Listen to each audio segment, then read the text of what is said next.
Maritime Administration and the Federal Maritime Commission. At any given moment, more than 20 million shipping containers full of raw materials and finished products are transecting the ocean neatly stacked on ships. They might cross the Atlantic, enter the bustling port of New York, New Jersey, and make their way up the Hudson River past Manhattan to my district.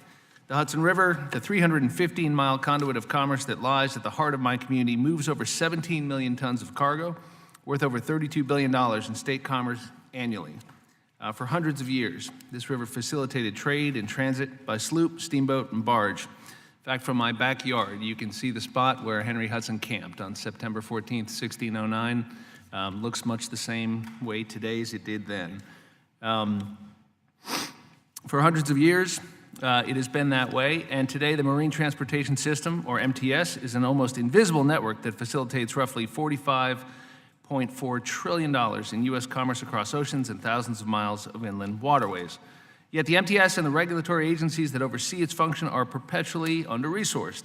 This is surprising, considering the importance of the MTS to the U.S. supply chain, and moreover, it's fundamentally disappointing. This budget again underscores how little this administration understands or appreciates the importance of the U.S. shipbuilding and maritime industries and the agencies that regulate and facilitate commerce. Our Coast Guard stretches itself daily to execute its 11 statutory missions, from vessel safety inspections to search and rescue. Despite proposed budget cuts like this, it does so through its exemplary leadership. I'm pleased to welcome Coast Guard Commandant Admiral Carl Schultz to his first budget hearing before this subcommittee. Unfortunately, in my view, the FY 2020 Coast Guard budget goes so far as to walk back and significantly reduce the funding appropriated by Congress for the Coast Guard just last year, and that simply makes no sense. I'll have more to say on this during the hearing, but the fact that the administration would send up a budget like that, I think, is disrespectful to the organizations that do this critical work, because in reality, everybody knows it makes no sense. Coordinating and monitoring our maritime industries is the Maritime Administration, or MARAD, the agency whose programs and authorities foster and promote the American maritime industry to meet the economic and national security needs of our nation. In another unfortunate stroke, MARAD's budget is also shortchanged. Surprisingly, the administration makes no request for funding to carry forward progress made earlier this year, when Congress appropriated almost $300 million to initiate a new port infrastructure development grant program.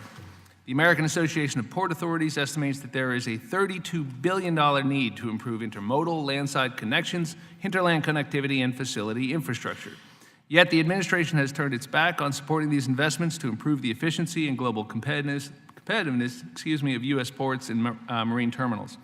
We need to recognize the importance of the MTS to the national economy and be proactive in our federal investments. The Federal Maritime Commission, or FMC, protects shippers and carriers from restrictive or unfair shipping practices of foreign flag carrier alliances operating in the U.S. foreign trade. And now with foreign carriers moving more than 95% of U.S. trade, the FMC's job has never been more important.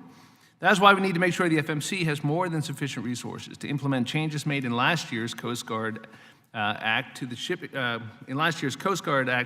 Act, and make sure that U.S. port service providers and the Port of New York, New Jersey, downriver from my district are able to compete and sustain good-paying jobs for U.S. workers. Our coasts are busier than ever.